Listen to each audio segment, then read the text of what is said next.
আৰক্ষী হত্যাৰ প্ৰতিশোধ শ্ৰীভূমি আৰক্ষীৰ নিশা গৰজি উঠিল আৰক্ষীৰ মাৰণাস্ত্ৰ শনিবাৰে নিশা শ্ৰীভূমি আৰক্ষীৰ গুলীবিদ্ধ ট্ৰাক চালক এইজন নাম অভিজিত শব্দকৰ শুকুৰবাৰে নিশা ট্ৰাকেৰে নিচাযুক্ত দ্ৰব্য সৰবৰাহ কৰিছিল অভিজিত শব্দকৰে নিয়মীয়া তালাচীৰ সময়ত অভিজিতক ট্ৰাকখন ৰখাবলৈ নিৰ্দেশ দিছিল কৰ্তব্যৰত আৰক্ষীয়ে কিন্তু ট্ৰাকখন ৰোৱা নাছিল শুকুৰবাৰে নিশা আৰক্ষীৰ তালাচী উফৰাই তীব্ৰ বেগত ট্ৰাকসহ পলায়ন কৰিছিল অভিজিত শব্দকৰে খুন্দিয়াই নিহত কৰিছিল উজ্জ্বল বৰা নামৰ এজন কনিষ্ঠবলক কিন্তু কিছুদূৰ গৈয়ে দুৰ্ঘটনাত পতিত হৈছিল ট্ৰাকখন বৃহৎ পৰিমাণৰ নিচাযুক্ত দ্ৰব্যসহ গ্ৰেপ্তাৰ হৈছিল ট্ৰাক চালক অভিজিত শব্দকৰ আৰু হেণ্ডিমেন শনিবাৰে নিশা ধৃত ট্ৰাক চালকক লগত লৈ ঘটনাস্থলীলৈ গৈছিল শ্ৰীভূমি আৰক্ষী ক্ৰাইম সিন ৰিক্ৰিয়েশ্যনৰ সময়তে আৰক্ষীৰ বন্দুক কাঢ়ি পলায়নৰ চেষ্টা ট্ৰাক চালক অভিজিত শব্দকৰৰ লগে লগে গৰজি উঠিল আৰক্ষীৰ মাৰণাস্ত্ৰ অভিজিত শব্দকৰে শুকুৰবাৰে নিশা ট্ৰাকেৰে খুন্দিয়াই হত্যা কৰা আৰক্ষী কনিষ্টবলজন আছিল যোৰহাটৰ উজ্জ্বল বৰা কৰ্তব্যৰ খাতিৰত শ্ৰীভূমিত আছিল উজ্জ্বল 2022ত অসম আৰক্ষীৰ চাকৰিত যোগদান কৰিছিল উজ্জ্বলে শুকুৰবাৰৰ নিশাৰ মৰ্মন্তুদ ঘটনাৰ পাছত দেওবাৰে পুৱাই যোৰহাটৰ স্বগৃহত উপস্থিত হ'ল 29 বছৰীয়া উজ্জ্বল বৰাৰ নশ্বৰ দেহ ৰৰৈয়া চুতীয়াকাৰী গাঁৱত তেতিয়া বৰ্ণনাতীত শোকাকুল পৰিৱেশ ইয়াৰ ক্লাছ 5ৰ পৰা পাইছোঁ কোনো ধৰণৰ হেৰি নোকোৱাকৈ নিজৰ একাগ্ৰতা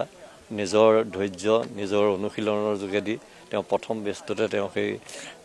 বিভাগত চাকৰি পাবৰ কাৰণে অসম পুলিচ বিভাগত চাকৰি কৰিবলৈ সক্ষম হ'ল কোনো এজন মানুহক জ্যেষ্ঠ কনিষ্ঠ লগৰ কাৰোবাৰ লগত হৈ হাল্লা চিঞৰ বাখৰ তেনেকুৱা ধৰণৰ কোনো কথা নাই এনেকুৱা ধৰণৰ এজন যুৱক সঁচাকৈ আমি অঞ্চলটোত হেৰুৱাই অতিকে মিয়মান অতি মৰমৰ আছিলে সকলোৰে আজিলৈকে মানে সি কাকো বেয়া কথা এটা কৈয়ে পোৱা নাই তাৰ হাঁহিটোৱে সকলোকে মোহিত কৰে বহুত বহুতে কষ্টত সিহঁতি মানে এইটো পৰ্যায় পাইছিলেগে নিচাযুক্ত দ্ৰব্য সৰবৰাহকাৰী ট্ৰাকৰ খুন্দাত এজন উদীয়মান আৰক্ষী কনিষ্টবলৰ এনে অকাল মৃত্যুত কান্দি উঠিল গাঁৱৰ ৰাইজ